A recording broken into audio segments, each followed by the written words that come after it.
Nous sommes en direct sur TV et Radio de Vie. Merci Seigneur pour ta parole. Alléluia. Ça va, hein? Hier on a été encouragés. Hein? On est sortis d'ici par la petite porte. Voilà. Le Seigneur nous enseigne.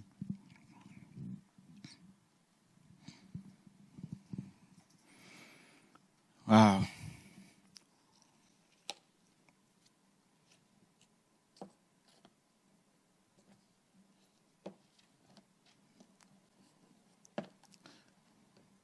Des questions?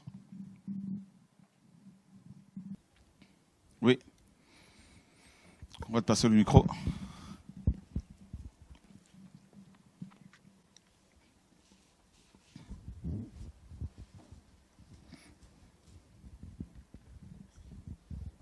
J'avais une petite question par rapport à hier. C'est juste pour être sûr.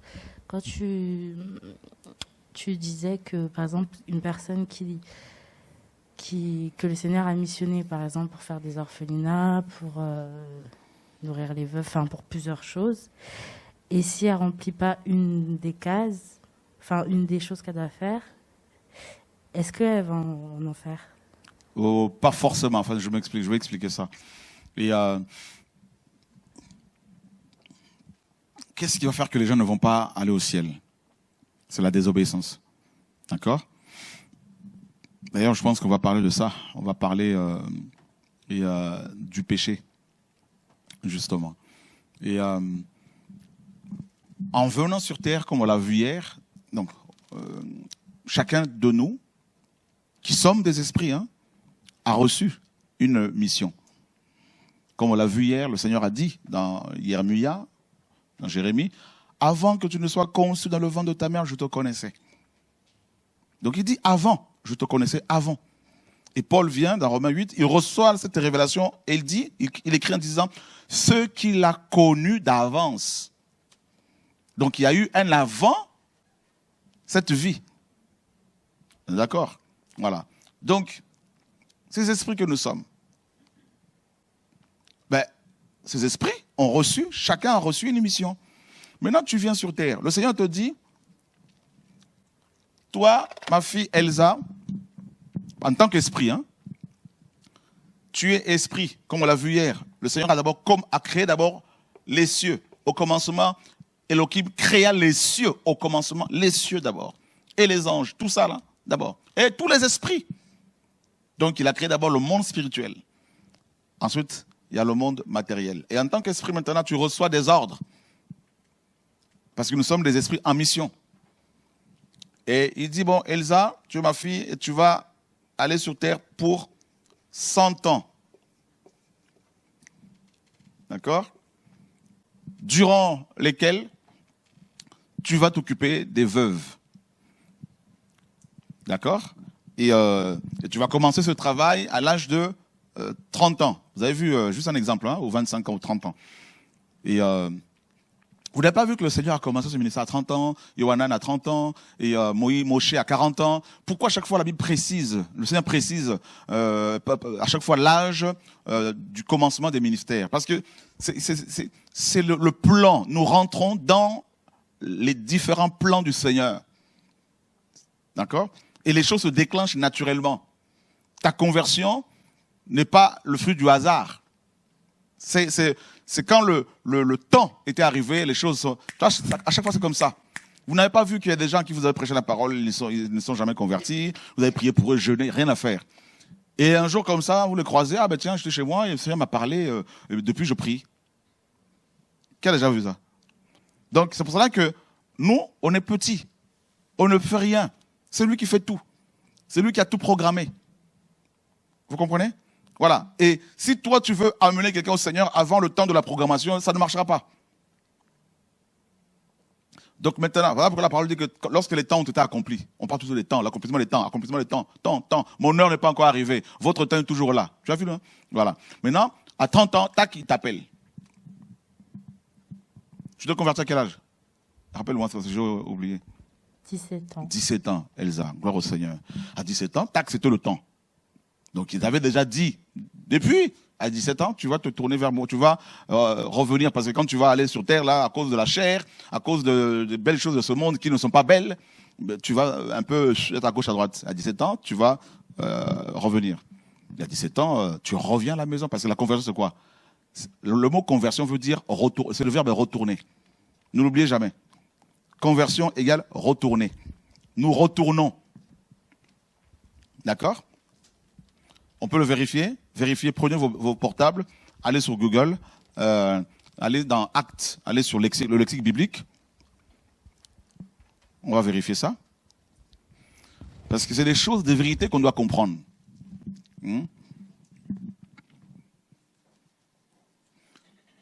Vous voulez qu'on développe encore cet enseignement ou vous voulez qu'on... Bon, on va parler du péché quand même. Ça, c'est important de... C'est le lexique biblique. Vous avez Acte 3, 19.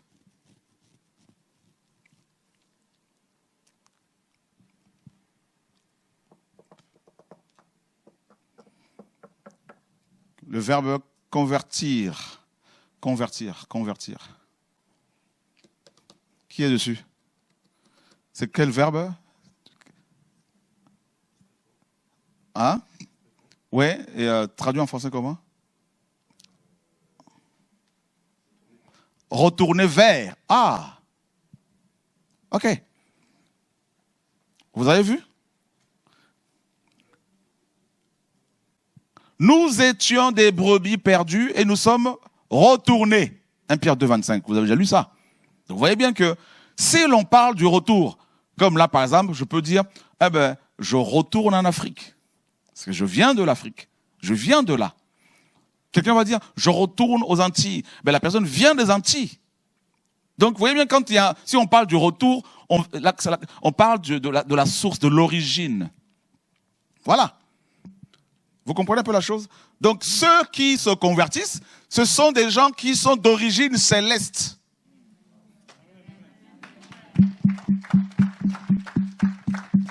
Gloire au Seigneur. Oh, mais il nous enseigne. Honnêtement, quand j'étais là, j'étais coincé. Comme d'habitude, hein. C'est pour ça que je vous dis honnêtement, sans lui, je suis cadavre. Sans lui, pareil, toi, c'est pareil. C'est lui qui nous a... Tout ce que je dis, il y a des choses, j'apprends en même temps, je dis, là, comme là. Je dis, mais là, je suis coincé, là, Seigneur, c'est comment? Il dit, prends là-bas, Luc, chapitre 12, l'intimité avec le Seigneur, la collaboration, c'est quelque chose de magnifique, frère et sœurs. C'est ça, le ministère, c'est lui, en fait. C'est pas nous. Ils sont comme des guitares. Donc, vous voyez, ceux qui se convertissent, ce sont des gens qui retournent d'où ils sont venus. Comme le fils prodigue. Il est né dans la maison du père. Il a goûté aux bonnes choses. Il a eu un peu... Il s'est perdu. Et il est parti dans un pays éloigné. Et quelques temps après, il dit, je retournerai dans la maison de mon père. C'est ça la conversion.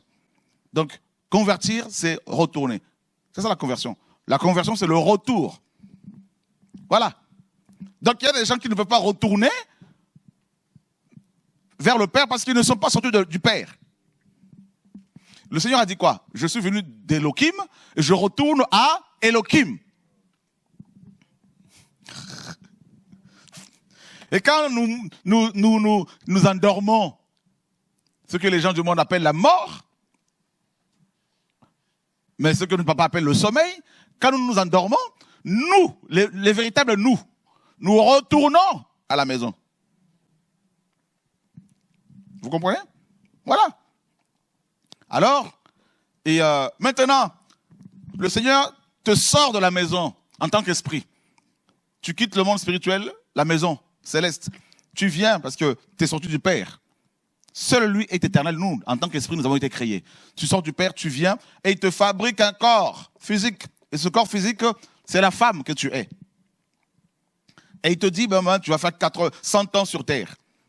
Mais tu ne le sais pas forcément parce que là, tu as oublié tout. On a oublié beaucoup de choses. D'accord? Maintenant, et pour le Père maintenant, le projet, c'est que tu construises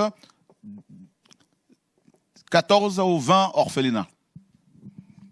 Mais toi, tu n'es pas pendant des années, tu es resté dans la distraction et tout, étant chrétienne quand même, mais dans la distraction, pardon. Et ensuite, tu en construis seulement 4 ou 5. Et à la fin, avant de partir, de retourner, bon, le Seigneur te rattrape, tu demandes pardon et tout, il te pardonne. Tu es sauvé, mais tu n'auras pas de couronne. Tu seras sauvé comme au travers du feu, selon 1 Corinthiens 3. Nous sommes sauvés par grâce, mais nous sommes couronnés parce que nous avons œuvré, travaillé, œuvré pour le Seigneur. Je ne sais pas si tu as compris un peu. Voilà.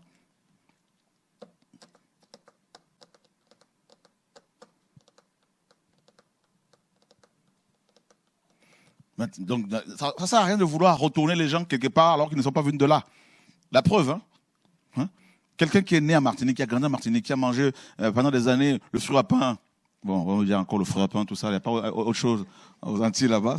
Bon, le fruit de la passion, tout ça, il y a plein d'autres fruits parce que c'est de beaux pays et tout, plein de choses que le Père a créées.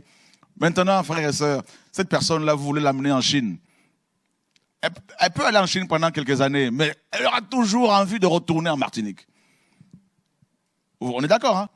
Et quand la personne va rentrer au pays, quand même, je suis rentré chez moi. Ça fait du bien quand même. Je suis chez moi. Voilà, c'est ça. On retourne.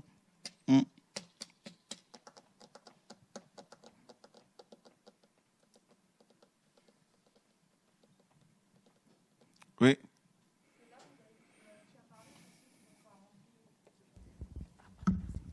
Pour ceux qui n'ont pas rempli pleinement en fait, la mission, dans cet exemple-là, voilà ce que tu as donné, ce que j'ai compris. Mais en comparaison avec la parabole du figuier stérile, et ceux qui n'ont pas rempli du tout la mission, quelle sera leur condition en fait? Mais la même chose, si ces gens-là, à la fin, avant de mourir, se repentent, ça peut arriver. Et pareil, dans Corinthiens 3, la parole nous dit que ces gens seront sauvés comme au travers du feu. Si ils se repentent, ils sont sauvés, il n'y a pas de problème. Mais c'est dommage parce que ils n'auront aucune couronne. Et c'est des gens, malheureusement, qui sont passés à côté de l'essentiel. Voilà. C'est pour ça qu'il faut faire attention. Il faut comprendre que nous sommes des esprits ayant une mission sur Terre et que le temps nous est imparti, le temps qui nous est imparti, et il faut le gérer correctement, qu'il ne faut pas être dans la distraction. Si on comprend ça, gloire au Seigneur. Mais celui qui ne comprend pas cela, il va perdre son temps dans les cancans, les histoires, les murmures, le péché et tout. Voilà. Donc justement, ça c'est lié, ce que je vous dis là avec le péché. On va parler justement du péché. Le péché et ses conséquences. Seigneur, enseigne-nous ta parole. Nous voulons vraiment être disposés pour recevoir de toi ce que tu as pour nous. Galates 3.3, à partir du verset 1er. Car si quelques-uns n'ont pas cru, leur incrédulité annulera-t-elle la fidélité d'Élohim? Car si quelques-uns n'ont pas cru, leur infidélité anéantira-t-elle la fidélité d'Élohim? Non, sans doute. Qu'Élohim soit vrai et tout être humain menteur. Waouh, ça commence bien. Donc nous sommes tous des menteurs. D'accord? Et pour ceux qui ne mentent plus, ils l'ont été. Vous savez, même les enfants mentent. Hein? Voilà, un enfant qui fait une bêtise, qui a fait ça? C'est pas moi, maman, c'est pas moi, maman. Ça. Et maintenant, on continue. Selon qu'il est écrit, pour que tu sois justifié dans tes paroles et que tu sois victorieux lorsqu'on te juge. Car si notre injustice établit la justice d'Élohim, que dirons-nous? Élohim est-il injuste quand il déchaîne sa colère ou parle-t-il à la manière des humains? Non, sans doute. Au contraire, autrement, comment Élohim jugerait-il le monde? Et si par mon mensonge la vérité d'Élohim a éclaté davantage pour sa gloire, pourquoi suis-je encore condamné comme pécheur? Et pourquoi ne ferions-nous pas le mal afin qu'il en arrive de bonnes choses, comme quelques-uns qui nous calomnient déclarent que nous le disons? La condamnation de ces gens est juste. Quoi donc? Avons-nous la prééminence sur les autres? Donc là, Paul parle d'eux en tant que juifs. Est-ce que les juifs ont le dessus sur les autres? Sont supérieurs aux autres? Qu'est-ce que la parole dit? Nullement. Car nous avons déjà prouvé que tous, tant juifs que grecs, sont assujettis au péché. Ça, c'est fort. Selon qu'il est écrit, il n'y a pas de juste, pas même un seul. Ça, vous le savez, on le sait parce le Seigneur nous a permis de lire cette parole. Il n'y a personne qui comprenne, personne qui recherche Elohim. Tous ont dévié et ils se sont tous ensemble rendus inutiles. Il n'y en a pas un qui pratique la bonté. Non, il n'y en a pas un seul. Leur gosier est une tombe ouverte et ils se sont servis de leur langue pour tromper. Un venin d'aspic est sous leurs lèvres. Leur bouche est pleine de malédiction et d'amertume. Leurs pieds sont légers pour répandre le sang. La destruction et le malheur sont sur leur voie et ils n'ont pas connu la voie de la paix. Et la crainte de l'Elohim n'est pas devant leurs yeux. Or nous savons que tout ce que la Torah dit, elle l'adresse à ceux qui sont sous la Torah, afin que toute bouche soit fermée et que tout le monde devienne sujet au châtiment venant d'Elohim. Pourquoi? Mais parce que tous, bien sûr, ont péché. Et voilà. Et on nous dit au verset 20, à cause de ceci, aucune chair ne sera justifiée devant lui depuis les œuvres de la Torah. Car c'est par le moyen de la Torah que vient la connaissance précise et correcte du péché. Waouh! Donc personne ne sera sauvé, n'est-ce pas, à partir ou depuis les œuvres de la Torah.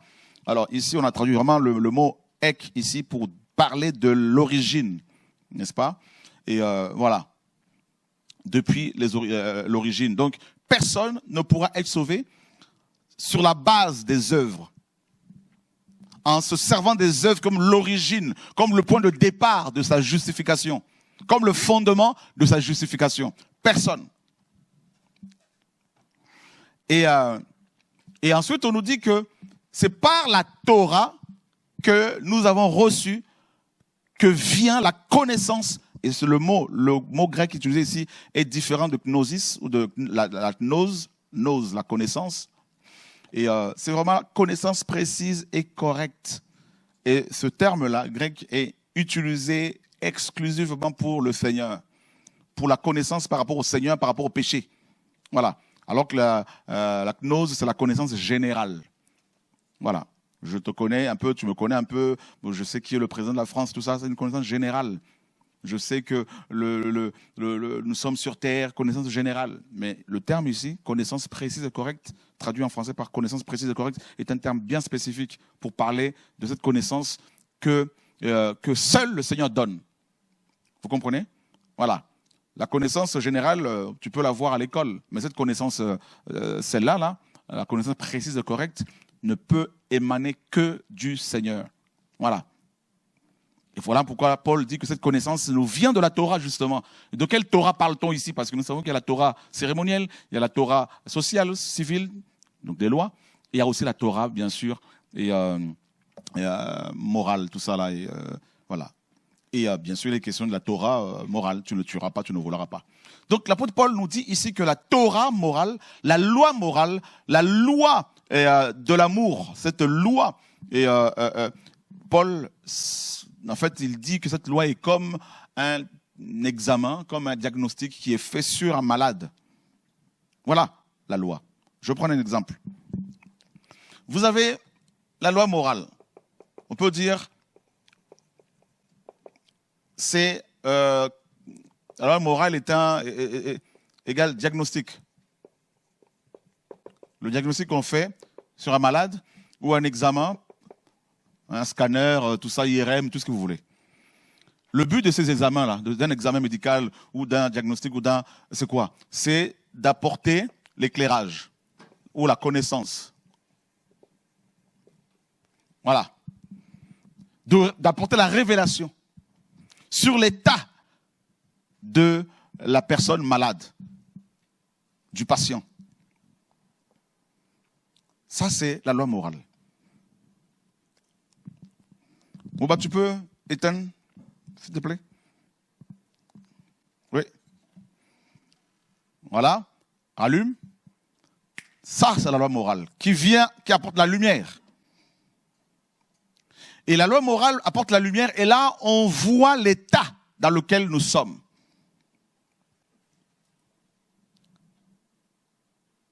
Voilà pourquoi le Seigneur a révélé la loi. Et l'apôtre Paul enseigne en disant que Avant la loi, donc avant qu'elle ne soit promulguée, révélée, parce que la loi a toujours été là,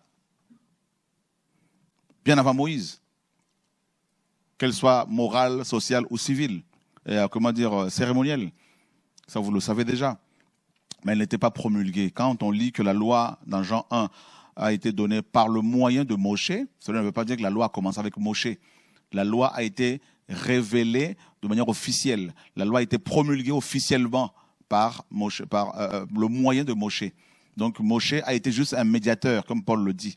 Mais ce n'était pas lui qui a révélé. C'était le moyen, le canal que le Seigneur a utilisé pour que l'humanité puisse avoir la Torah. D'accord? Voilà. Parce que cette Torah-là, elle était dans la nature, elle est spirituelle, elle était spirituelle, elle est toujours spirituelle, la vraie Torah. Et par exemple, le Seigneur a dit quand Caïn a tué son frère, ou Caïn, littéralement, le Seigneur lui a dit, mais qu'as-tu fait? La voix descend, au pluriel, pas du sang, mais descend. L'hébreu ici parle de plusieurs sangs, c'est quand même bizarre. Hein? La voix des sangs de ton frère crie jusqu'à moi. Donc on voit bien que le Seigneur ne voulait pas qu'on tue. Il a dit à Noah dans Genèse 9, je redemanderai à l'être humain le sang de l'être humain. Donc tu ne tueras pas, la loi du talion que l'on retrouve dans la loi de Moshe, œil pour œil, dent pour dent. Donc cette loi, elle était déjà là, mais sauf qu'elle n'était pas écrite. Le premier à avoir mis par écrit cette loi, c'est Elohim lui-même. Avec son doigt, il a écrit les 10 paroles, comme vous le savez. Ensuite, il a adjoint à cette loi, ces 10 paroles, 603 autres lois. autres lois. Donc, pour révéler le péché aux humains, le Seigneur va donner en tout 613 commandements. Donc, d'abord, 10 paroles que lui-même a écrites avec son doigt. Ça, c'est le socle, le fondement du monde. Et ensuite, il dit à Moshe maintenant, voilà ce que je veux te révéler. Ça, écrit. Ça, ils vont écrire. Tant. Ensuite, il va dire, il ne va pas s'arrêter à Moshe. Il va se servir aussi Josué, Yeshua, Josué. Il va rajouter aussi. Ensuite, David et tout ça. Et les prophètes Gad et tout ça. Donc, ils vont rajouter des choses. Et ça fait en tout ça, là. En tout, ça fait le livre de la loi. Vous avez la Torah, vous avez les commandements, les préceptes, tout ça. Voilà. Donc, tout ça, c'est pour apporter l'éclairage.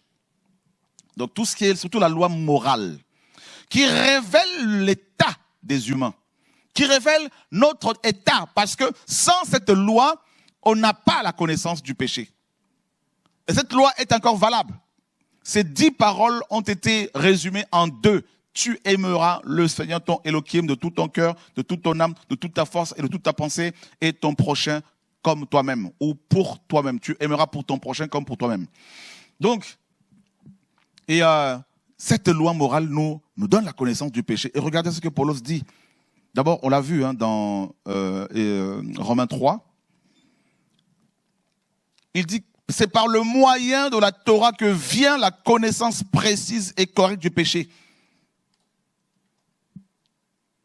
Voilà.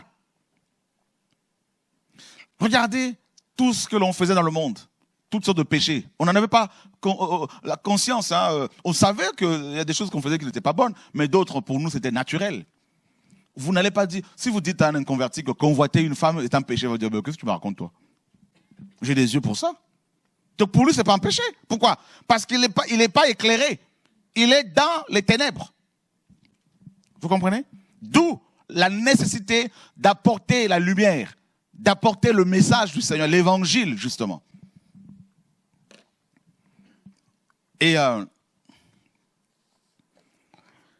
dans Romains 7, il dit ceci, au verset 7, « Que dirons-nous donc? La Torah est-elle péché? Que cela n'arrive jamais. Mais je n'ai connu le péché que par le moyen de la Torah, car je n'aurais jamais connu la convoitise si la Torah n'avait pas dit, tu ne convoiteras pas. » On s'arrête là 2 secondes. Donc vous voyez bien que toujours la loi morale a été le moyen utilisé par le Seigneur pour éclairer les gens. La loi morale a été comme une torche, comme une ampoule, comme une lumière comme un projecteur qui est venu sur nous et qui a montré notre état d'âme. D'accord? Parce que la loi morale te dit, ça c'est pas bon, ça c'est pas bon, ça c'est pas bon, ça c'est pas bon. Et tu reçois cette connaissance-là. Et cette connaissance, une fois que tu l'as reçue, comment tu vas réagir? Comment tu réagis une fois que tu es éclairé? Paul le dit dans le livre de Romains, toujours chapitre 7. Regardez la suite.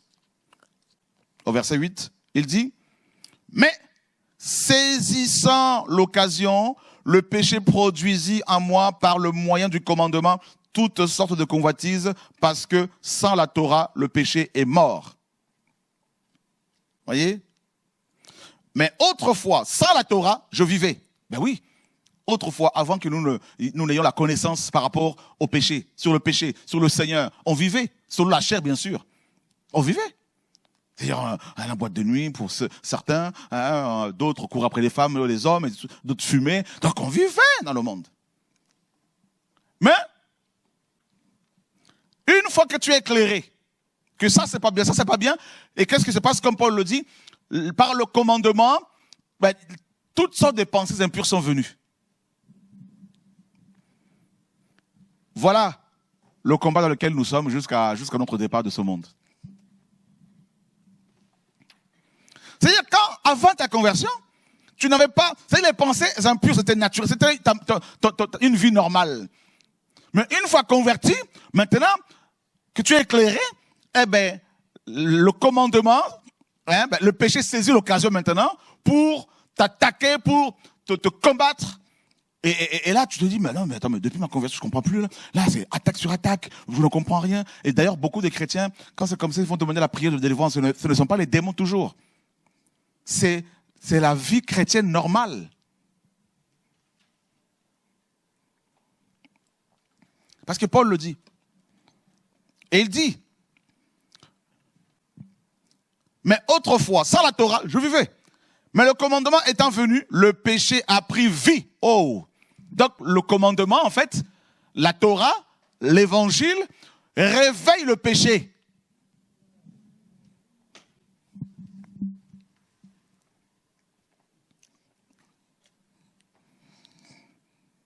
Voilà pourquoi plus tu as la connaissance du Seigneur, plus le péché dans ta chair est réveillé.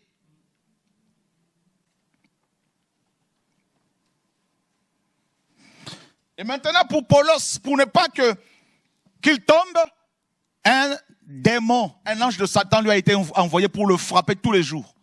Pour qu'il reste humble, parce que son péché à lui c'était l'orgueil. Plus il recevait des révélations, des illuminations, des révélations, des apparitions divines, plus ta chair, le péché d'orgueil se manifestait. Et pour le garder dans l'humilité, un démon a été envoyé pour le frapper, pour que Paul soit toujours dans la faiblesse afin de se plier devant le Seigneur. C'est pour cela que quand les gens demandent au Seigneur, Seigneur, je veux l'onction, vous ne vous rendez pas compte.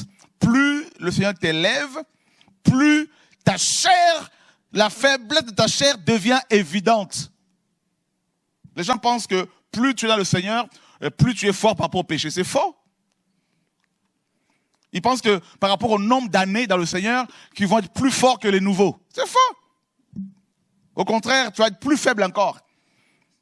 Parce que plus tu as la connaissance, plus tu as les combats.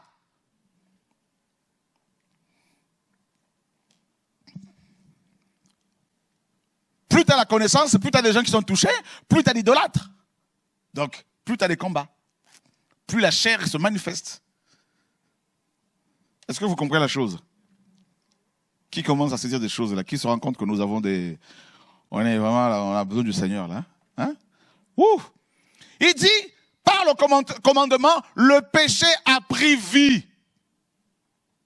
Ben oui, parce que avant la convoitise, pour toi c'était normal. Maintenant, la loi vient, la loi dit c'est le péché. Donc maintenant, il y a de l'excitation qui se met en place automatiquement. Parce que tout interdit excite. Toute chose qui nous est interdite. Ah, t'as compris, Anthony. Tu mets un mur, tu ne peux pas passer par-dessus. Tu dis, non, il faut que je découvre ce qu'il y a derrière. Mais quand il n'y avait pas de mur, il n'y avait pas de tentation. Acclame le Seigneur.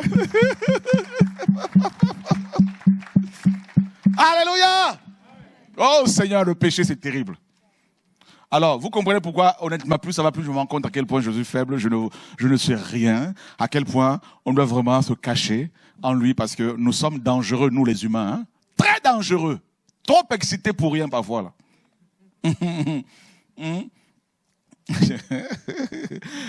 Cette chair-là, l'âme humaine, la chair physique, l'âme aussi, nos problèmes, c'est tout ça là. Le péché est dans la chair.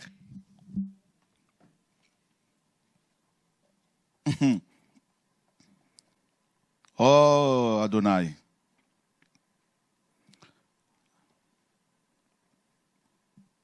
Il dit sans le commandement, le péché est mort. Donc, c'est écrit, hein. Sans le commandement, le péché est mort. Donc, avec le commandement, le péché vit. Donc, plus tu as le commandement, plus tu as la parole, plus le péché vit. Ça va ensemble. Maintenant, pour ne pas que le péché qui est vie, qui a pris vie dans ta chair, te domine, il faut que tu meurs. Parce que le mort ne réagit pas à la vie.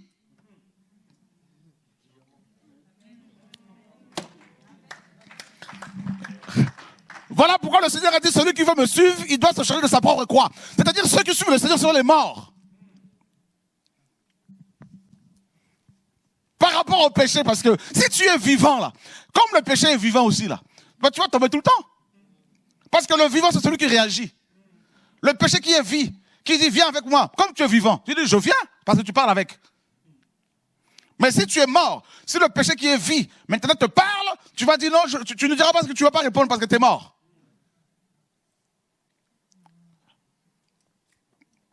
Les morts ne parlent pas, les morts ne chantent pas, les morts ne bougent pas, ils sont morts. Voilà pourquoi le Seigneur, quand on lui a craché dessus, il ne bougeait pas. Quand on l'a insulté, il ne bougeait pas. Il était déjà mort. Aïe, aïe, aïe, aïe, aïe, aïe, aïe, aïe. Hey! Celui qui Dieu me suit, qui doit renoncer à lui. Ne réponds-tu rien de tout ce qui se dit sur toi? Mais nous, comment nous réagissons ici là? On est trop vivants à côté du péché qui est vivant. Voilà pourquoi les gens, à chaque fois, ils échouent. Ils reçoivent l'onction aujourd'hui, mais ils sont tellement vivants. Hein, à côté du péché qui est vivant. Ils sont chantres, 3 ans après, c'est trop, ils ne gardent pas l'onction, ils tombent. Ça, ils sont vivants.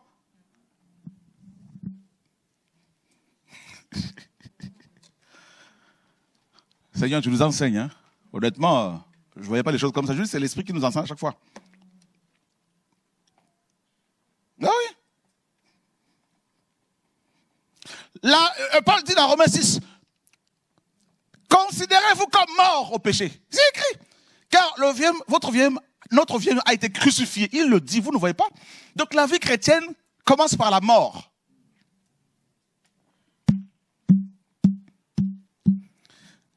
Car c'est en sa mort que nous avons été baptisés.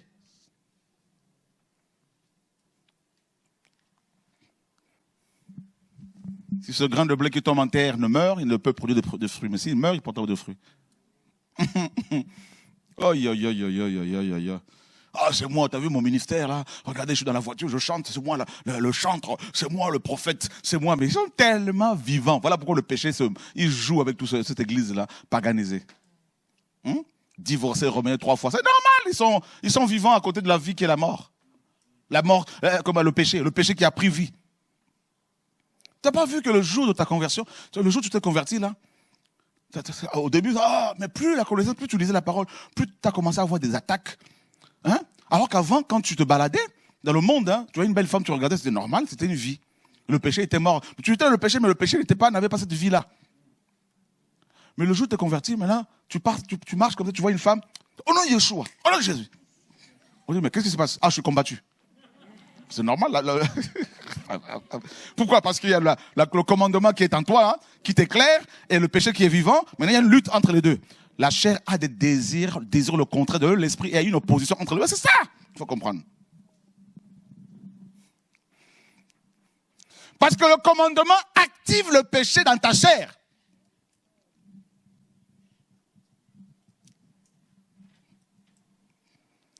Alors, frères, sœurs,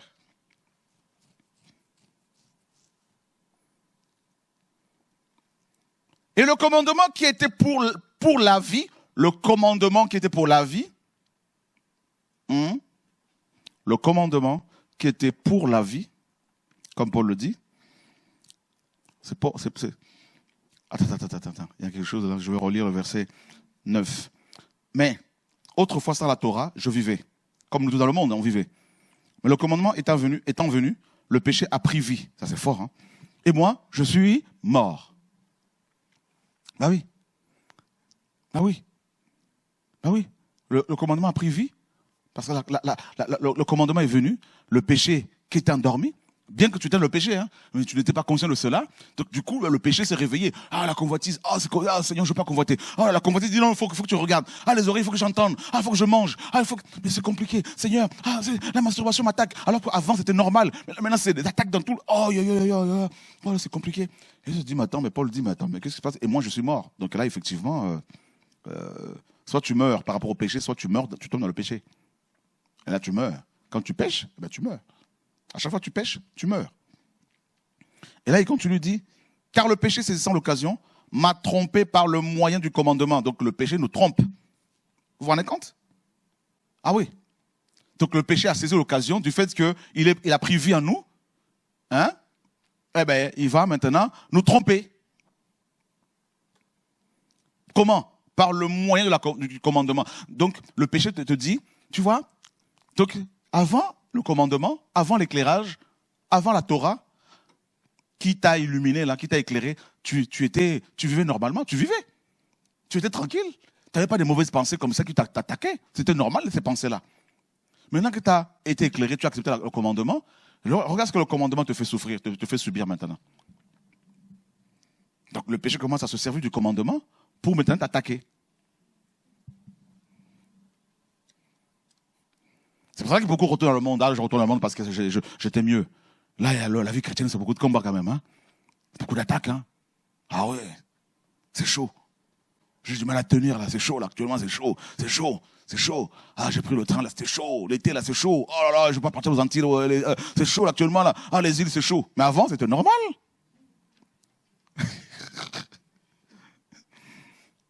Amen. Et il dit, le péché saisissant l'occasion m'a trompé par le moyen du commandement et m'a tué par ce moyen. C'est terrible, hein? Donc là, quand tu es tué ici, là, tu pêches, tu repêches en fait, alors que tu es converti, mais là tu retombes. Ah, je suis encore retombé. Ah, voilà, je suis encore retombé. Ce qui est bon, est-il donc devenu pour moi la mort? Nullement. Mais le péché, et là c'est fort, lisez bien, écoutez bien, hein, nullement. Mais le péché, afin de se manifester en tant que péché, a produit en moi la mort par ce qui est bon. Donc ce qui est bon, la Torah, la connaissance, la parole, qui vient te révéler le péché. Maintenant, le péché saisit cette connaissance-là que tu as eue sur ta vie pour te condamner. Ah là, j'en peux plus. Là, la barre est trop haute. Ah, c'est difficile. Ah, je me des attaques dans tous les sens. Ah, c'est compliqué. Ah, Seigneur, c'est chaud. Ah, Seigneur, c'est chaud. Et là, donc, tout ça, le Seigneur permet pour que le péché devienne encore plus péché. C'est ça, en fait. Pour que tu te rendes compte à quel point le péché est vraiment péché. Et là, il continue. Afin que par le moyen du commandement, le péché devienne excessivement pécheur. Alors, quand on lit ça, il y en a qui disent, mais attends, le péché qui devient pécheur, ben c'est bizarre, non? Il n'y a pas eu... Non, c'est vraiment ça dans le grec. Donc, le péché qui saisit l'occasion, parce que tu as été éclairé par la parole du Seigneur, qui utilise la parole du Seigneur maintenant pour te condamner en disant, c'est à cause de la parole que tu es dans cet état-là de combat permanent. Et là, le péché, en agissant comme ça, il paraît vraiment péché excessivement et encore pécheur. Donc le péché, qui est déjà le péché, hein, mais qui pêche encore.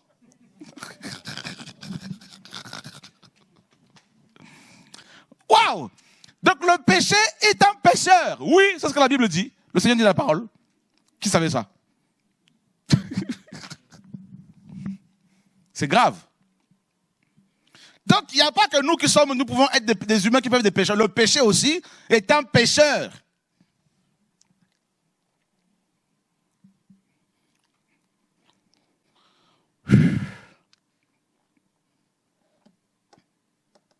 Waouh!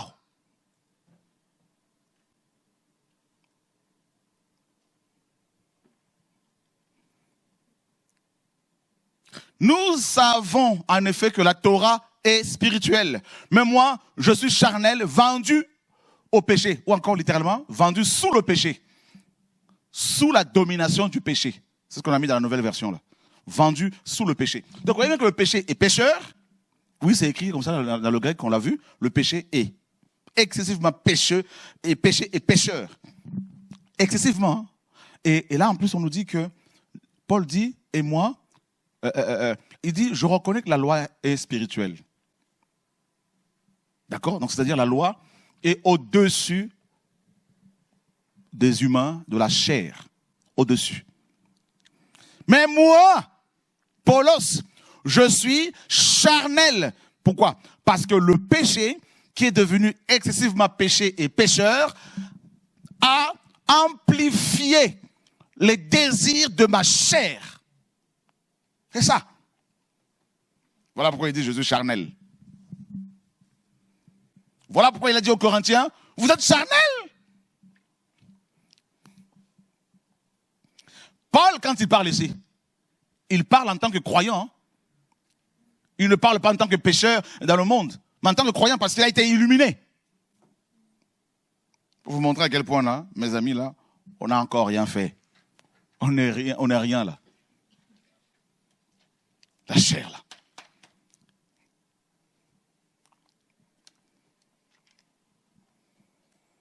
Il est en train de parler de sa conversion en tant que croyant, disciple du Seigneur, et non en tant que païen.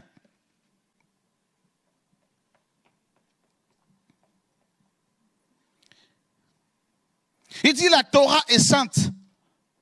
Le commandement est vraiment saint, au verset 12.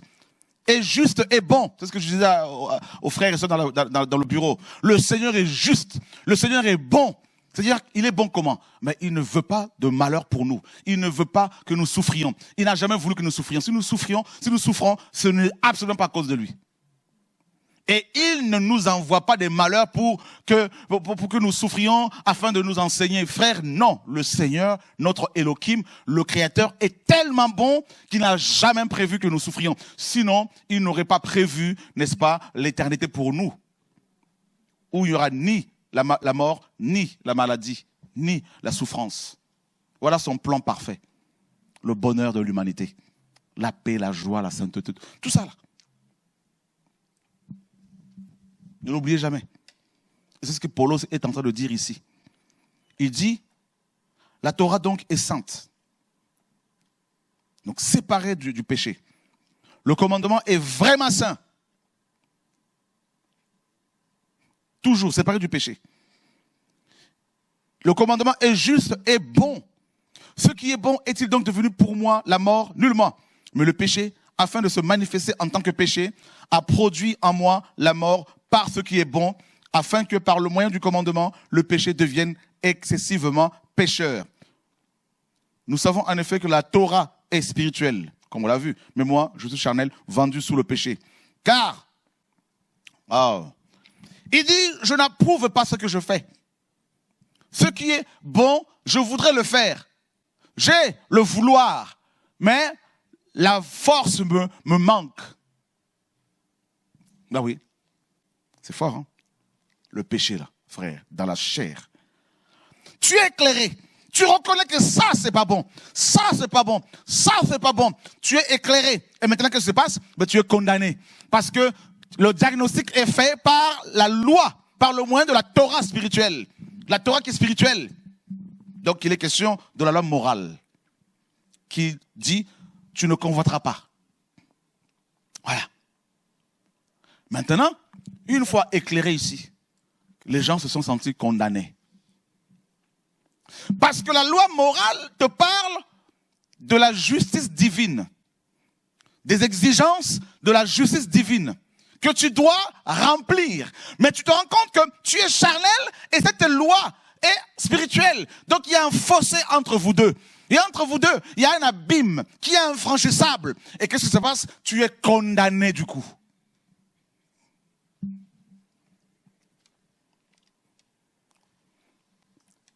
Prenons le cas d'une personne qui est atteinte du VIH.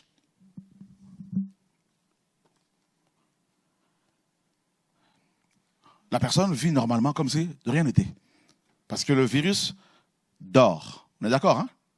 On est d'accord. Le virus, c'est ça, c'est comme ça que ça se passe. Hein? C'est un virus assez particulier. Il s'endort. Littéralement. Mais la personne n'est pas encore malade, mais elle est porteuse de cette maladie, de ce virus. Cet homme est porteur de ce virus, mais la maladie, n'est-ce pas, n'est pas encore déclenchée. Mais le virus est là. Il dort. Maintenant, on lui fait un examen médical. En sérologie, tout ça. Là. Et là, tac, le diagnostic révèle la séropositivité. Le malade dit, maintenant, mais je suis en bonne santé. Mais je vis. Oui. Mais en fait, tu es malade. Mais comment je suis condamné, donc je vais mourir. Non. Bon, écoute, il n'y a pas de traitement. Pour l'instant, on te propose la trithérapie. Or, la trithérapie, maintenant, c'est la loi cérémonielle.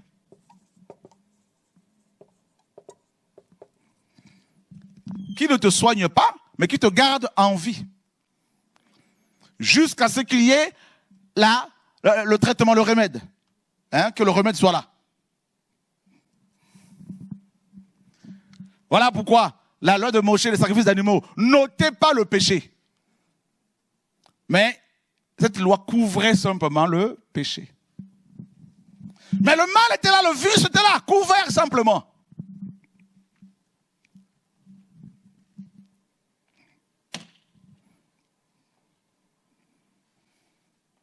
Vous comprenez? Jusqu'à ce que le remède vienne. Yehoshua Mashiach, qui ôte le péché du... Hey! Tu as compris ça, frère et soeur? Tu as compris, mon frère? Alléluia! Oh, Seigneur!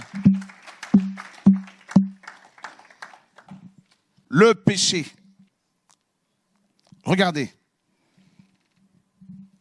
Il dit, au verset 16, « Or, si je ne fais pas ce que je veux, je reconnais par là que la loi est bonne. Mais maintenant, ce n'est plus moi qui accomplis cela, mais le péché qui habite en moi. Car je sais qu'il n'y a rien de bon en moi. » Ça, c'est terrible. Comment il a su qu'il n'y avait rien de bon en lui? C'est parce que la loi lui a été révélée. Donc quand vous dites, c'est cet homme-là, un cœur, un bon cœur. Non, qui t'a dit ça? Aucun humain n'est bon.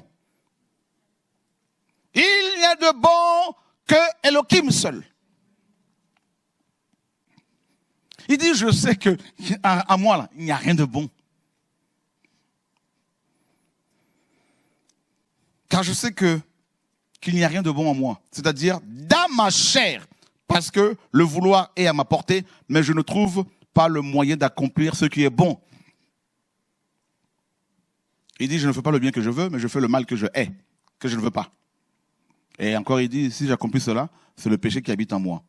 Je trouve donc cette Torah au-dedans de moi. Quand je veux faire ce qui est bon, le mal est attaché à moi. Vous n'avez pas vu ça? Tu prends la résolution que cette fois-ci, là, je vais avancer avec le Seigneur. Hein? Cette fois-ci. Combien de fois t'as dit cette fois-ci? Adam l'a dit une seule fois. Mais toi, t'as dit combien de fois avec les femmes? Salomon a dit 1000 fois. Cette fois-ci, c'est la chair de ma chair. L'os de mes os, la chair de ma chair. 1000 fois. Et il est mort. Hein? La polygamie. Combien de fois t'as dit à une femme cette fois-ci? Cette fois-ci. Combien de femmes t'as dit ça? C'est juste une parenthèse. À combien d'hommes as-tu dit ça? Oh Seigneur! Tu prends une bonne résolution. Cette fois-ci, je veux commencer à prier. Je veux commencer à jeûner. Je veux commencer à prier à 3 heures du matin. Une semaine, c'est trop. Soyons honnêtes. Hein? Te voilà. Rebelote, tu dors toute la nuit.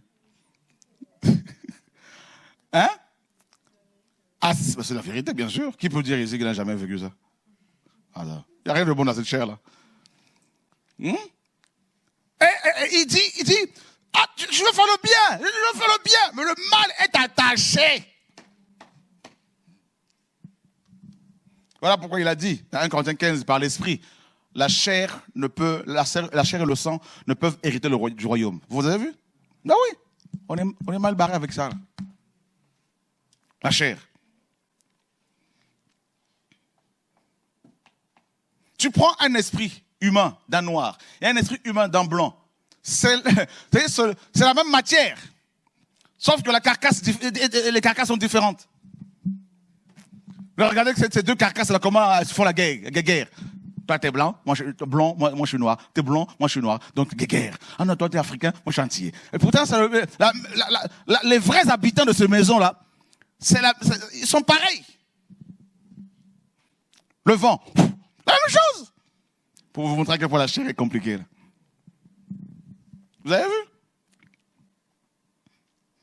Waouh, Seigneur. Et le péché, c'est ça. Voilà notre combat là.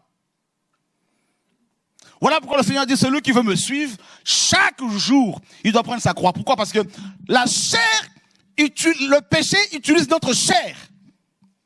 Le péché trouve sa force dans la chair. Et cette chair-là, eh ben, on l'a remplie de diplômes, de plusieurs années d'études, on l'a remplie de maquillage et tout. Donc vraiment, nous avons des problèmes.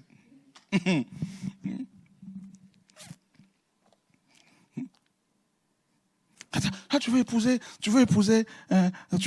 une antillaise? Mais toi, t'as vu ça où, là, toi? Oui, mais, voilà la chair. Vous avez vu? Voilà pourquoi Paul dit, il dit aux Corinthiens, vous êtes charnel.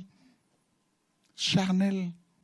Toi, tu veux épouser une africaine, mais t'es encore à ce niveau-là, toi. Mais toi, tu veux épouser un Français, un Blanc, un Sénégalais, un Libanais. Mais ça va pas, là, mais c'est quoi, ce chrétien, hein? Voilà, vous voyez comment le péché opère, là? Quand vous entendez ça, c'est le péché qui opère. Le péché dit, je suis là, vous ne me voyez pas, mais j'opère.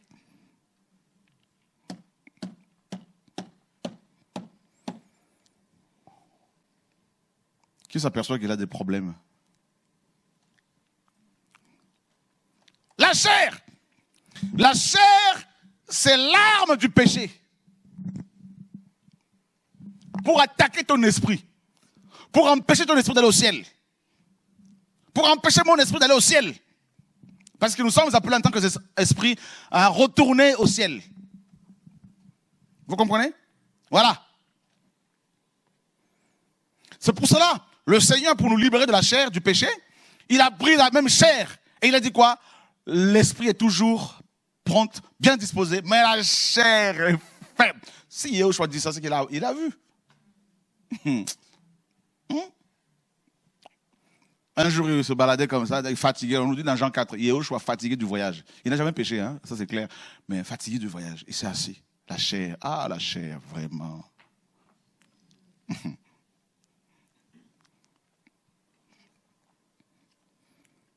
Waouh, Seigneur. Il dit, car je prends bien plaisir à la Torah d'Elohim. Quant à l'homme intérieur, quant à l'homme intérieur, tu prends, mon frère, je prends plaisir à la prière, à la Torah. Il le dit. L'homme intérieur. Donc, en fait, ton vrai toi, comme tu le sais, mon vrai moi, là, c'est mon intérieur, ton esprit. Ça, vous le savez. Nous sommes de locataires. Voilà. Quand ton contrat d'habitation est terminé, le bailleur te vire. C'est ça la mort. Oh non, on n'est rien. Le corps.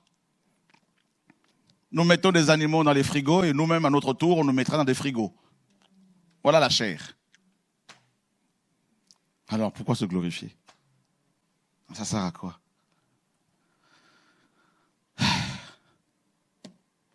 À quoi bon amasser, c'est pour finir comme ça? Vanité de vanité.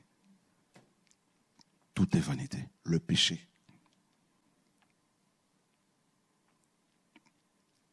Il dit, je prends bien plaisir à la Torah d'Elohim quant à l'homme intérieur, mais je vois dans mes membres une autre Torah qui lutte dans la Torah de mon esprit et qui me rend captif de la loi du péché qui est dans mes membres. Oh, attendez.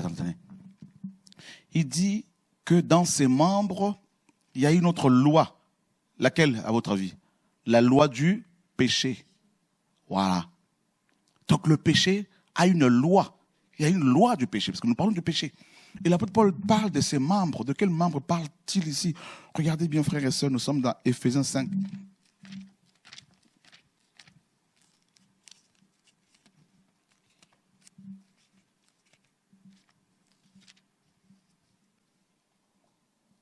Regardez Éphésiens 5.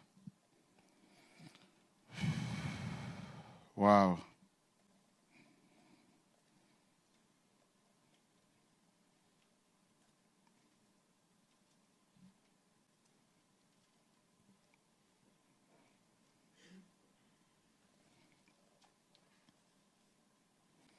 Seigneur, sauve-nous. Attendez.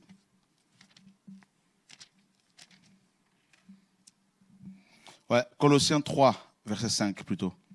Colossiens 3, 5.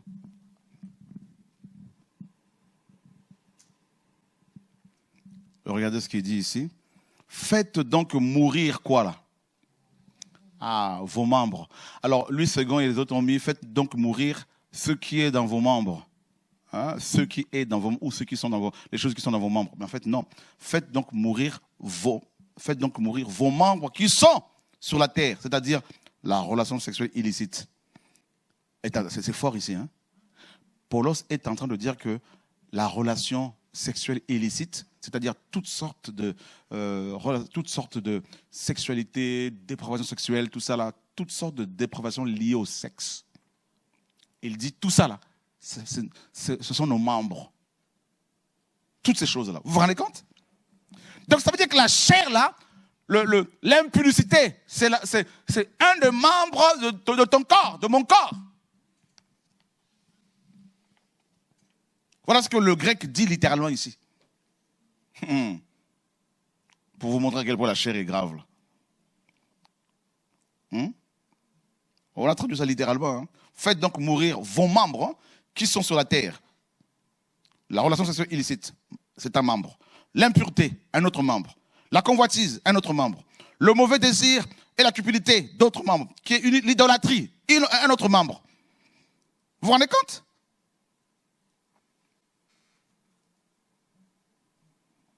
La colère, la fureur, la malice, la calomnie. Hein? Frères et sœurs, comment voulez-vous tenir face au péché si vous ne savez pas qui vous êtes?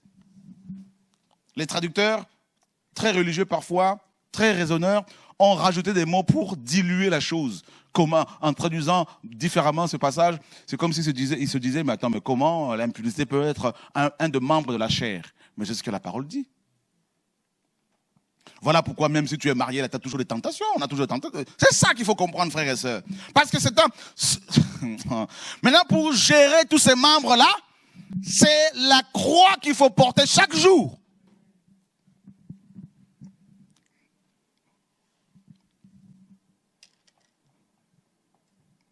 Tu dois savoir qui tu es. Tu es un esprit, tu habites un corps qui a des membres terrestres.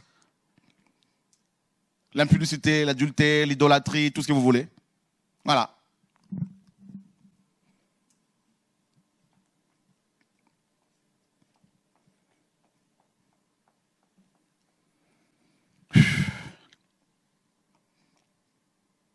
Et l'apôtre dit par l'esprit, faites mourir ces membres-là. Donc, je vous dis que la vie chrétienne commence par la mort.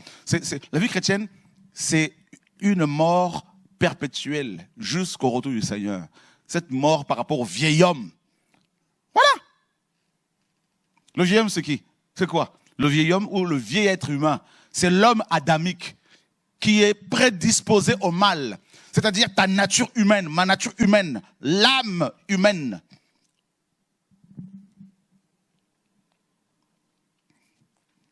C'est terrible. Et le péché le sait. Le péché le sait. Voilà pourquoi des églises sont détruites, des chantres sont détruits à chaque fois, des pasteurs sont détruits, parce qu'ils ne sont pas conscients de ces choses-là, parce qu'ils ne prennent pas la croix pour aller devant le Seigneur. Parce que quand tu prends la croix, là, tu meurs. Mais si tu meurs, là, on ne va pas voir ta tête à gauche, à droite. On ne va pas te pavaner comme ça, aller te montrer, je ne sais pas où. Mais parce que tu es mort, tu es mort. Les morts, on les enterre. Mais c'est ça la vie chrétienne. C'est ça la base, une des bases de la vie chrétienne. Nous devons mourir et nous cacher en lui. Mais si tu n'es pas mort, là, c'est toi qu'on va voir, c'est toi qu'on va glorifier, c'est toi qu'on va élever. Et là, tu ne vas pas faire long feu. Parce que plus tu exposes tes membres qui sont déjà problématiques, plus ils vont être alimentés, nourris par les belles paroles des hommes, par le regard des humains. Et là, t'es à chaque fois, t'es gonflé à bloc. Tu vas avoir une tête comme un melon, tu vois. Et là, t'es fini. C'est exactement ce qui se passe. Et là, tu vas comprendre, tu vas croire que l'élévation, c'est quand on t'acclame. Que l'élévation, c'est quand tu es assis sur une estrade. Que quand tu mets tes photos, des affiches partout. Mais tu es bien mort. C'est fini, là c'est fini. L'élévation, c'est l'intérieur. C'est la vie, la vie chrétienne, c'est la vie intérieure. Le christianisme véritable, c'est dans le secret. Paul le dit dans Romains 2. Le juif, c'est celui qui est dans le cœur et non dans les apparences.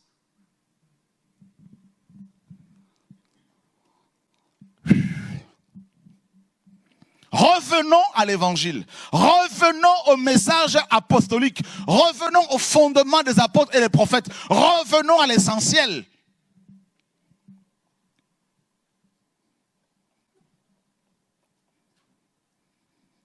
Frères, sœurs, faites donc mourir. Paul s'adresse à qui ici?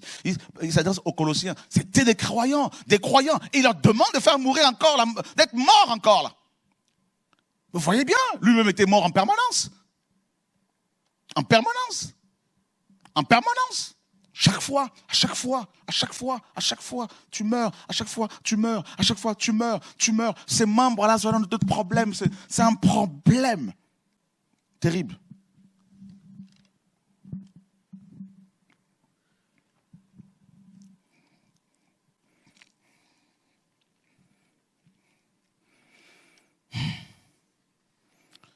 Il y a un passage dans Daniel. Oh Seigneur, on va aller voir ça.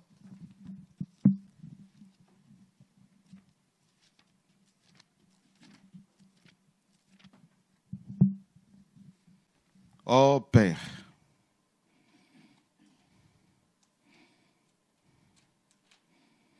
Daniel 9, 21. Qui peut nous lire ça? Alors, on va faire ceci. Vous allez voir à quel point le péché exploite la faiblesse de la chair. Hein? Regardez, prenez le lexique biblique dans vos portables. Allez voir Daniel 9. Le péché.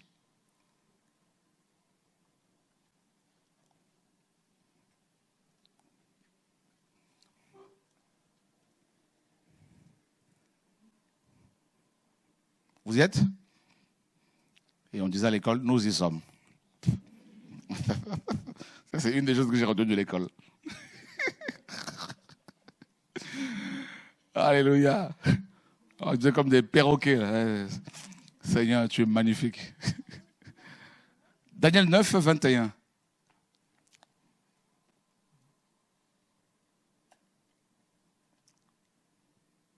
C'est écrit quoi?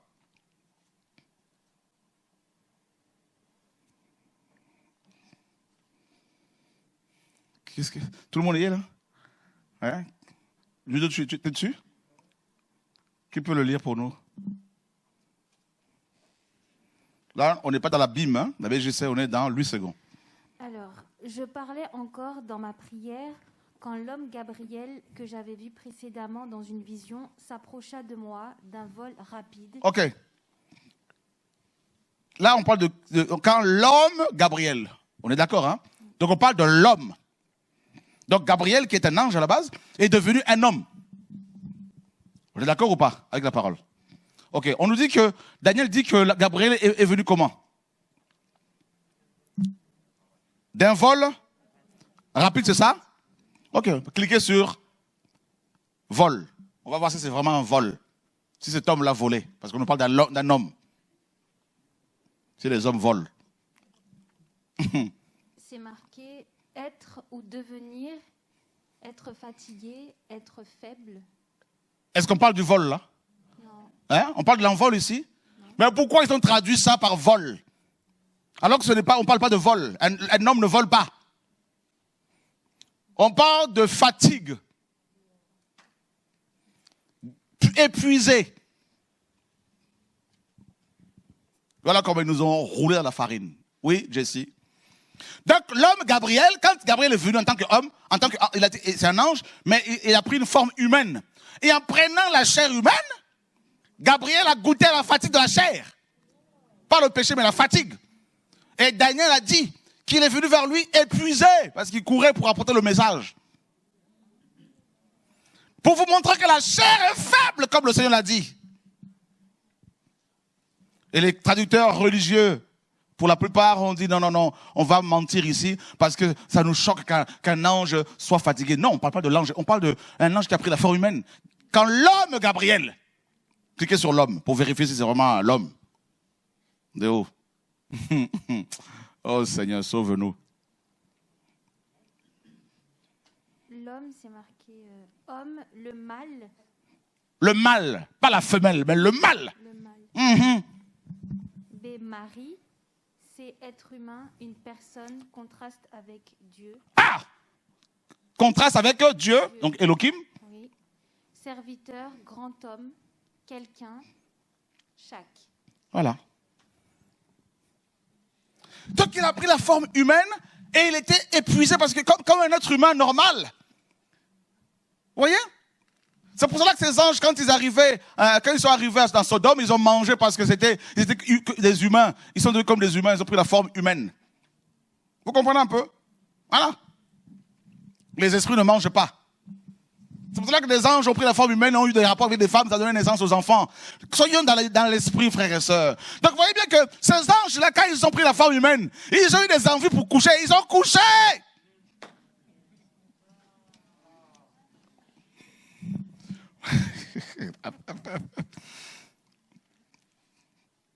Qui est choqué? La chair. Vous comprenez maintenant pourquoi Elohim lui-même qui est esprit s'est dit, si je ne prends pas la forme humaine et toutes les faiblesses liées à la chair, sans péché, l'être humain, à cause du péché qui joue sur sa chair, et sa chair qui est faible, tous ses membres, impulsés, tout ça, ne pourra pas être sauvé. Aïe, aïe, aïe, aïe, aïe, aïe, aïe, aïe, aïe, aïe, aïe, aïe, aïe, oh! Alléluia! Oh Seigneur, tu es magnifique. Ah oui, voilà pourquoi sa chair a été déchirée comme ça, frères et sœurs. Vous comprenez maintenant? Il a pris la chair, il l'a déchirée sur la croix, frères et sœurs. Ouh.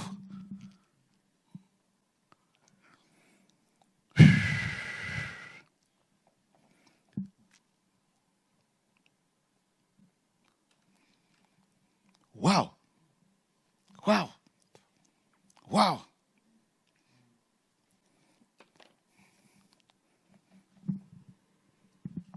Gabriel, en tant qu'ange, il ne va pas se fatiguer parce qu'il a, c'est un esprit. Mais quand il a pris la forme humaine, là, pour libérer le message à Daniel, épuisé comme tout être humain. Ça, c'est un message. Voilà pourquoi on n'a pas traduit les choses correctement.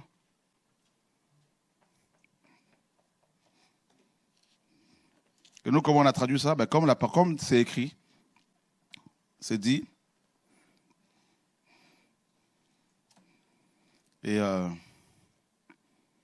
je parlais encore en prière quand l'homme Gabriel, que j'avais vu auparavant dans une vision, étant épuisé et fatigué, s'approcha de moi. Autant de... Vous voyez? Quand il a vu... Donc, fatigué, épuisé, il s'est approché pour lui parler. Voilà. Et là, ils mettent d'un vol rapide. Non, quand même, là, les amis. Là. Non, on ne peut pas mentir juste à ce point-là, quand même. Là.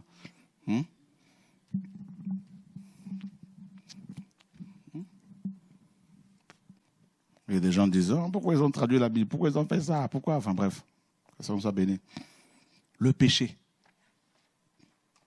Le péché. Et l'apôtre Paul dit, dans Romains 7 toujours, pour finir. Misérable être humain.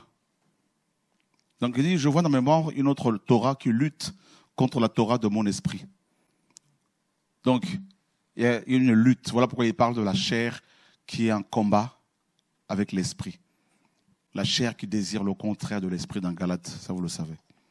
Donc ce combat-là, on l'a tout le temps. Il faut en être conscient. Il faut être conscient de ce que nous sommes des esprits, habitant des corps physiques, des corps malades. Voilà. Et le péché n'attend que ça, une seule occasion pour nous faire tomber. Voilà pourquoi la parole dit fuyez l'impudicité. La parole ne dit pas résister. Fuyez l'impudicité. Voilà pourquoi Joseph avait fui, parce qu'il était conscient de sa faiblesse.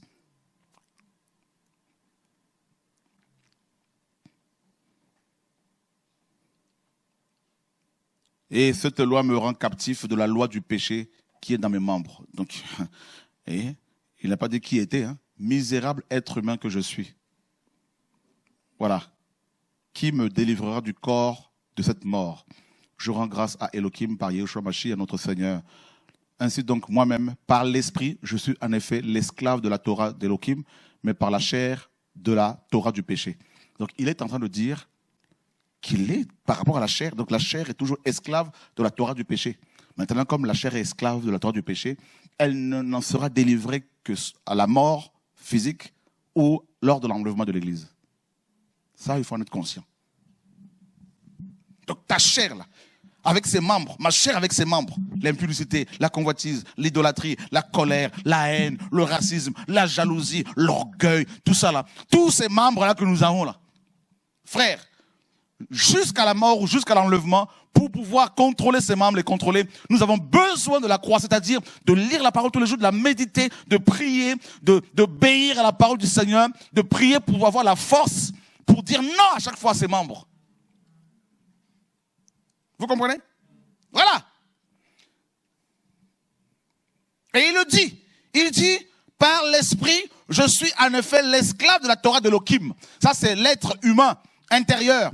L'être intérieur qui est esclave de la parole du Seigneur. Mais la chair est encore, et jusqu'à la mort, esclave de la loi du péché. Voilà pourquoi on est partagé. Il n'y a donc maintenant aucune condamnation, chapitre 8, verset 1, pour ceux qui sont à Yeshua Mashiach, qui marchent non selon la chair, mais selon l'esprit. Voilà. Parce qu'il faut faire sauter les chapitres pour continuer la lecture, pour voir qu'il y a une suite logique. Car la Torah de l'esprit de vie en Yeshua Mashiach m'a rendu libre de la Torah du péché et de la mort. Voyez? Donc, chaque jour, donc nous avons été rendus libérés, mais chaque jour, en étant dans l'obéissance, nous vivons, nous exploitons, nous expérimentons plutôt cette liberté-là, acquise à la croix. Mais si tu sors de la présence du Seigneur, eh ben, tu redeviens esclave encore, physiquement et littéralement, et là, tu vas commencer à pratiquer le péché. Car ce qui était impossible à la Torah, parce qu'elle était affaiblie par la chair, Elohim, en envoyant son propre fils dans une chair semblable à celle du péché, et à cause du péché, a condamné le péché dans la chair, afin que la justice de la Torah soit accomplie en nous, qui ne marchons pas selon la chair, mais selon l'esprit. Car ceux qui sont selon la chair pensent aux choses de la chair, mais ceux qui sont selon l'esprit pensent aux choses de l'esprit. Waouh! Alors, qu'est-ce que le péché? Le péché, Jean le définit. D'abord, le péché, comme vous le savez, que ce soit en hébreu, en grec, signifie manquer la cible, quitter le droit chemin. C'est ça le péché. La déviation, tout simplement. Mais le péché, c'est aussi la pratique de l'iniquité.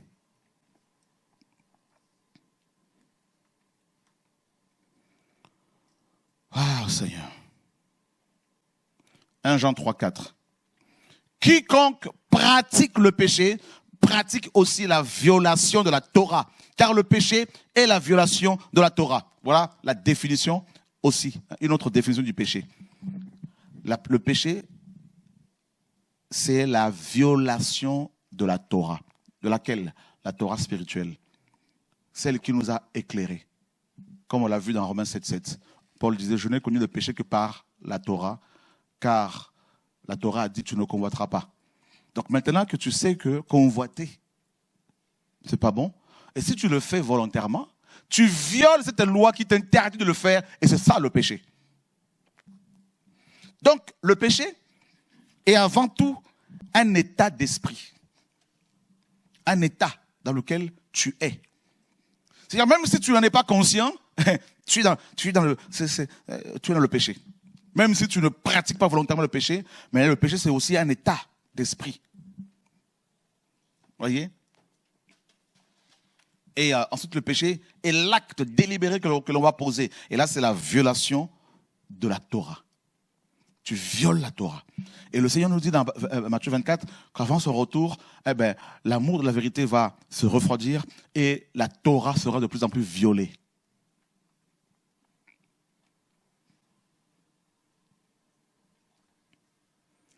Donc à chaque fois que tu pêches, tu violes la Torah. À chaque fois que je pêche, je viole la Torah.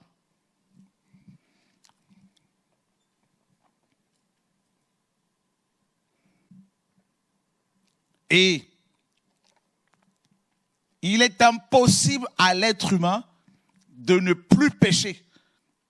Mais il est possible à l'être humain, grâce à la grâce du Seigneur, oui, grâce à la grâce, grâce au Seigneur, il est possible de ne pas pécher, plus pécher volontairement. Alléluia. Parce qu'il nous donne les moyens de ne plus le faire. Mais à condition d'être constamment avec lui pour ne pas pécher volontairement. Maintenant, il y a le péché qui conduit à la mort, le blasphème contre l'esprit. Ça, Jean nous dit dans 1 Jean 5 que ce péché-là, quelqu'un qui le commet ne pourra pas être pardonné. Le Seigneur l'a dit aussi. C'est un péché qui est vers la mort, littéralement. Celui qui voit son frère commettre un péché qui est vers la mort. Un péché qui d'emblée te tend vers la mort. Voilà. Et là, quand c'est comme ça, il n'y a plus rien à faire. Il y a eu un enseignement là-dessus sur ce péché. Premièrement, on attribue l'œuvre du Seigneur à Satan.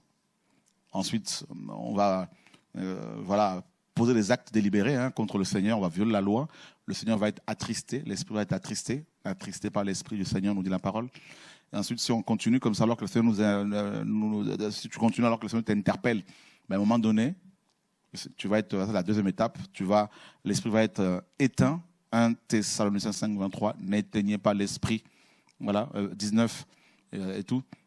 1 Thessaloniciens 5, 19, n'éteignez pas l'esprit. Donc là, l'esprit est éteint, c'est la mort spirituelle. Voilà.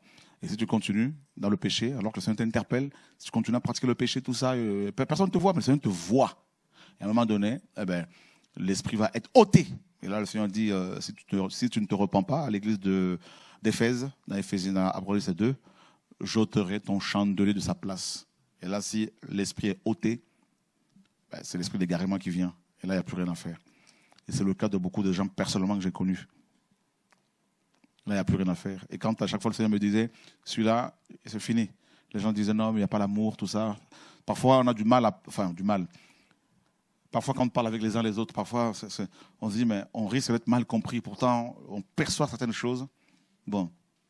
C'est pour ça qu'il faut la sagesse, la prudence, pour que les gens aussi eux-mêmes découvrent des choses. Et on a vu des gens comme ça qui étaient là, pasteurs, prophètes, apôtres, docteurs, qui avaient la grâce. On a vu ces gens minimiser leur chair, on les a vus refuser de croire, de reconnaître qu'ils étaient faibles. Je me rappelle un jeune prophète que le Seigneur utilisait beaucoup puissamment, là, une onction terrible. Il prophétisait. Là. À chaque fois, on était plaqué au sol. Le Seigneur descendait et tout. Et voilà. Et un jour, on discutait. Je disais, fais attention au péché, fais attention à la chair. Il me disait, oh papa, même si on me tire dessus, les balles, tout ça, vont ricocher parce qu'il y a l'onction. Et aujourd'hui, il a tout abandonné. L'église qu'il dirigeait, quelque part, est complètement détruite. Et voilà, il est reparti dans le monde, tatoué de partout, des dreadlocks, tout ça partout. Voilà, il a créé carrément, apparemment, un orchestre, tout ça, pour faire de la musique mondaine et tout, profane. Voilà, il est plus qu'atteint, parce que il a cru que l'onction n'est-ce pas, le dédouaner de la faiblesse charnelle. Et voilà. Et Paul, l'apôtre, le grand apôtre, était conscient de sa faiblesse. Et il dit lui-même, quand je suis faible, c'est alors que je suis fort. Parce que quand sa faiblesse se manifestait au niveau de l'orgueil, et pour ne pas tomber dedans, il se pliait devant le Seigneur et prier, méditer la parole. Et là, le Seigneur le gardait. Voilà pourquoi souvent il était en prison pour être protégé, gardé. Vous voyez? Et si tu veux aller jusqu'au bout de ta mission, tu dois savoir qui tu es. Comment veux-tu diriger les autres alors que tu ne sais pas qui tu es toi-même pour pouvoir déjà te diriger?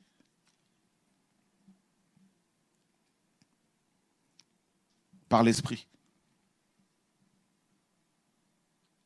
Comment veux-tu prendre en charge les autres si tu as du mal déjà à te prendre toi-même en charge? Paul disait à Timothée, dans 1 Timothée 4,16, veille sur toi-même et sur la doctrine, car en agissant ainsi, tu te sauveras toi-même et ceux qui t'écoutent. D'abord toi-même. Et tous les hommes et les femmes du Seigneur qui ont atteint leur mission, qui ont rempli correctement leur contrat avec le Seigneur, leur mission, qui ont achevé la course parfaitement, c'est des hommes et des femmes qui, non seulement avaient la connaissance du Seigneur, mais ils savaient qui ils étaient, ils connaissaient leurs faiblesses. Et en fonction de cela, ils prenaient des décisions, ils vivaient sagement. Voyez? Et donc c'est important de le souligner, de comprendre cela. Qui tu es réellement? Quelles sont tes faiblesses? Et il faut savoir aussi que les faiblesses que nous avions dans le monde sont toujours les faiblesses d'aujourd'hui. Ces faiblesses-là ne sont pas parties, elles sont simplement contrôlées par la présence du Seigneur, mais elles sont toujours là. Si par exemple ta faiblesse était la convoitise ou la masturbation, une fois converti, le Seigneur te libère de ça parce que la conversion, c'est ça, c'est le retour au Seigneur. Donc on arrête de pratiquer le péché, c'est ça la conversion. C'est pas on tombe aujourd'hui, on revient encore, on tombe, on retombe. Non, ça c'est pas la conversion, ça. Voilà. Là, soit il y a eu la conversion, et là, tu es tombé une fois et tu n'as pas voulu parler, et puis les démons sont revenus, tu es devenu pire qu'avant. Là, il faut la délivrance dans ce cas-là, mais la conversion, c'est vraiment l'arrêt de péché, du péché volontaire. Et là, maintenant, écoute, et donc, si ta faiblesse dans le monde, c'était, par exemple, les femmes, et que la cigarette n'a jamais été ta faiblesse, mais dans le Seigneur, l'ennemi ne va pas te chercher par la cigarette. Vous voyez? Parce que l'esprit qui sort d'un corps, nous disait Matthieu 12, le Seigneur dit dans Matthieu 12, lorsqu'un esprit impur sort d'un corps, d'une maison, il va vers les lieux sans eau, hein, et non les lieux arides, sans eau. Ça, c'est aussi quelque chose qu'on a corrigé. Donc, sans la parole. Voilà. Et il va chercher du repos, il ne va pas en trouver. Il dit, je retournerai dans ma maison d'où je suis sorti. Et quand il arrive, il la trouve vide, balayée, et ornée, il s'en va, il prend cet autre esprit plus méchant que lui, et il s'y établit. Et la dernière condition de cet homme est pire que la première. Donc, vous voyez bien que... Donc le démon, il s'en va, le démon de sexe qui t'attaquait, qui alimentait ta chair. Mais la faiblesse de la chair est toujours là. Mais le démon est parti, mais la chair est toujours là. Et qu'est-ce que ce démon va faire? Il dit, mais c'est ma maison. Et tout, jusqu'à ta mort, il va toujours chercher à revenir. Voilà. Maintenant, il faut que tu sois conscient de cela. Donc maintenant, si ta faiblesse, c'est les femmes, alors une fois dans le Seigneur, ben évite maintenant de te retrouver avec des femmes à gauche à droite. Quand j'entends des jeunes, en Afrique notamment, dire, ouais, ben, ce monsieur, en parlant de moi, il enseigne que bon, un frère ne peut pas se retrouver seul quelque part avec une... vous voyez, moi, quand je reçois une sœur, déjà, je ne reçois pas une femme seule dans mon bureau, c'est rare. Aujourd'hui, quand une sœur est venue, ben, la porte était ouverte. Voilà. Jamais elle va rester fermée. Jamais. Jamais je vais recevoir une personne seule. Toujours, je demande à un frère qui soit là. Vous voyez? Donc, j'entends des jeunes qui viennent à peine de commencer le ministère, qui disent, oh non, mais qui partent, qui sont partis au Cameroun, m'a-t-on dit, et puis ça dit là-bas, non, mais ouais, un frère peut se retrouver seul avec une sœur tout le temps, il n'y a pas de problème. Le Seigneur s'est retrouvé seul avec la femme samaritaine. Vous voyez, quand je vois cet orgueil, cette immaturité de ces jeunes prédicateurs, je me dis, vraiment, cette génération est perdue. Voilà pourquoi, ce n'est pas de l'orgueil. Hein. Il y a certains jeunes prédicateurs, le Seigneur ne veut même pas que je les voie. Parce qu'il y a tellement d'orgueil. J'ai vu des grands prédicateurs selon les hommes et selon le Seigneur, avec une onction de prédication terrible. Il y a 35 ans, 36 ans, je les ai vus tomber avec des femmes, vous n'avez même pas idée. Parce qu'ils ont cru qu'ils étaient forts, qu'ils pouvaient gérer. Vous comparez au Seigneur? Quelle immaturité, quel orgueil. Le Seigneur était dans une pièce enfermé avec une femme ou il était dehors comme tout le monde? C'est pourquoi quand je pars en Afrique, il y a des jeunes prédicateurs, c'est pas de l'orgueil, je les chasse. Ce sont des chasse-les. Je dis, celui-là, je ne vais pas le voir, celui-là, je ne vais pas le voir. Ils sont bouffés d'orgueil parce qu'ils pensent tout connaître, parce qu'ils ont quelques personnes dans le crâne. Et cette génération qui ne reconnaît même pas des pères, c'est comme la parole le dit. Ils vont être rebelles aux parents. Rebelles aux parents. Voilà pourquoi les aînés, tout ça c'est le péché. Hein. Les aînés, là, on les parque dans des maisons, dans les EHPAD. Alors que, on met des jeunes professeurs, alors qu'eux, là, ils ont de l'expérience. On va les parquer dans les EHPAD là-bas, là, alors qu'il y en a, ils ont vécu l'histoire. Hein. Et on met des bibliothèques pour que les gens aillent lire l'histoire. Je ne dis pas qu'il ne faut pas les faire. Mais ceux qui ont vécu l'histoire, là, certains que vous lisez dans les livres, mais il y en a qui sont encore en vie, hein, l'histoire contemporaine notamment. Mais pourquoi ne pas aller les consulter? Hein? Vous vous rendez compte? Toute cette connaissance-là gâchée. Parce que les gens sont affaiblis physiquement. Mais il y en a, ils ont encore leur tête, qui ont encore des choses à nous apprendre. Vous voyez? Heureusement que certains sont sollicités pour aller parler un peu de la Deuxième Guerre mondiale aux élèves, tout ça. J'ai vu des émissions comme ça. Vous vous rendez compte? C'est la génération qui veut ça. Ah non, nous, on est de la nouvelle génération. Les vieux, c'est fini, tout ça. Nous, c'est la génération des jeunes prophètes. Voilà l'orgueil, la mentalité. Là. Voilà l'orgueil. Moi, même si je crie ici et là, mais il y a des hommes que le Seigneur a utilisés comme Osborne. Je ne pouvais pas me permettre de lui manquer du respect. Osborne, un homme du Seigneur, qui craignait le Seigneur, qui est décédé il n'y a pas longtemps, un Américain. On était petits quand on entendait parler d'Osborne, un évangéliste qui a craint le Seigneur jusqu'à sa mort. Et moi, je me permettre comme ça, non, moi je viens, on va parler de la réforme de l'église d'Osborne. Quel orgueil, là, toi t'es qui, là? Je n'arrivais même pas à la cheville d'Osborne, là. David Wilkerson, un homme du Seigneur, moi je pouvais me comparer à lui. Voilà cette génération. On vous parle par rapport à la parole, par rapport à l'expérience que l'on a. On a vu des gens tomber comme ça, comme pas possible. On a dit il faut la sagesse, l'intelligence. Joseph a fui. Et des jeunes qui viennent comme ça, ils disent, oh, non, ça va, on gère, machin, tout ça. Là. Et après, tu entends des histoires, comment ça tombe comme des mouches. Vous savez, je vous dis des choses. Hein. Le péché, tout ça, ça fait partie du péché, la rébellion. La rébellion. Et chez les Hébreux, les docteurs, là, ce n'étaient pas des genoux. Hein. Quand on entend docteur de la loi, là, c'est les barbus, la barbe blanche. Parce qu'un docteur, là, ce n'est pas quelqu'un qui... Toi, tu vas être docteur de la parole pour l'enseignant. Tu vas enseigner quoi que tu as expérimenté? Hein? Oui, tu peux parler de la parole comme tout le monde. Mais l'enseignement, là, tout ça, les docteurs, là, c'est des gens qui ont fait des erreurs, qui ont appris leurs erreurs et qui ont l'équilibre, qui peuvent équilibrer les gens dans l'enseignement pour dire attention. Voilà pourquoi les jeunes comme Timothée, Tite étaient toujours à côté de Paul pour être aidés. Je ne dis pas qu'il faut chercher des pères dans la foi, ce n'est pas ce que je dis, mais je dis simplement qu'il y a beaucoup de désordre. Beaucoup de désordre. Des gens qui commencent leur ministère et qui veulent détruire les autres, les pères dans la foi. Vous savez, Osborne, dans le royaume, c'était un père dans la foi. Ça, il ne faut pas oublier ça. Hein? Même si ce n'est pas lui qui t'a engendré, là, mais dans le royaume, il l'avait établi comme ça. Paul, c'était un père. Vous savez, quand Paul parlait des pères, en parlant des Hébreux, là, lui, il avait connu Abraham, mais Abraham, le père de la foi. Qui a connu Abraham? C'est des gens comme ça que le Seigneur a établi. Vous voyez? On oublie ça. Un jour, le Seigneur m'a amené quelque part, dans l'esprit, m'a montré comment Jonathan Edwards travaillait. Un homme du Seigneur, au 19e siècle, 19e ou 18e, 20e siècle. 19e siècle. Je dis, mais voilà comment cet homme m'a servi. Mais toi, tu vas, John Wesley, tu lui arrives à la cheville, je lui arrive à la cheville, même pas. Charles Finney, des hommes qui ont servi le Seigneur. 300 ans après, on parle encore des œuvres que le Seigneur a faites au travers de ces hommes et ces femmes.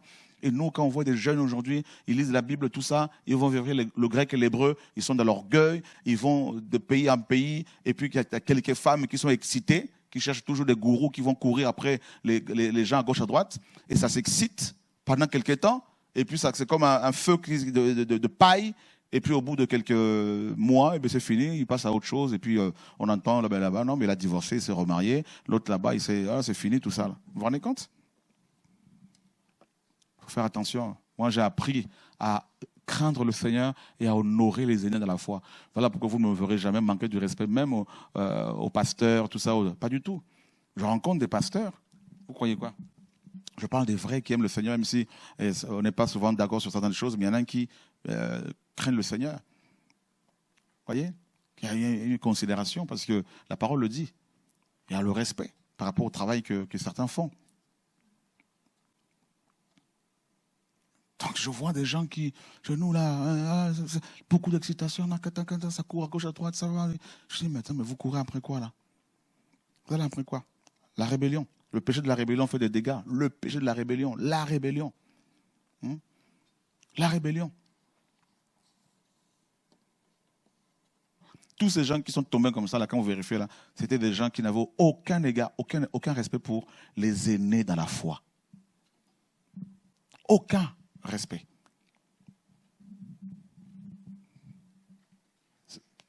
Cette formation biblique va vous permettre de vous amener à aller plus loin. Plus loin. Paulos, qui a reçu une onction terrible, qui a servi, qui a prêché dans les nations, il allait à Jérusalem et il respectait Jacques, Pierre et Jean. Vous vous rendez compte? Alors qu'il avait un appel pour les nations, il avait une sagesse, une connaissance que Pierre n'avait pas reçue. Mais respecter ces gens-là comme les aînés dans la foi. Vous vous rendez compte? Et il bénissait le travail que le Seigneur faisait au travers d'eux. Le secret pour aller plus loin dans la vie, dans l'œuvre. Celui qui arrose sera lui-même arrosé. Vous voyez? Et aujourd'hui, on fait le bilan. Tous ceux qui se sont excités dans la rébellion, en péchant, en murmurant, en faisant n'importe, ils sont tous tombés comme des mouches. Comme des mouches.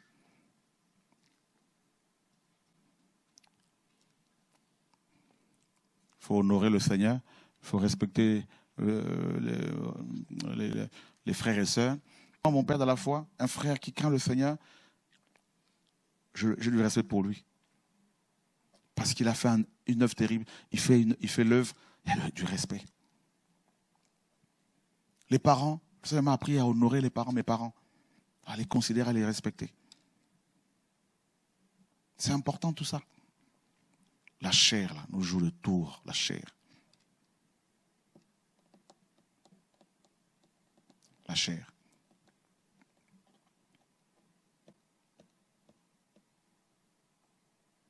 Nous servons, ou je dirais plutôt le Seigneur qui se sert de nous, est plus que juste. Plus que juste.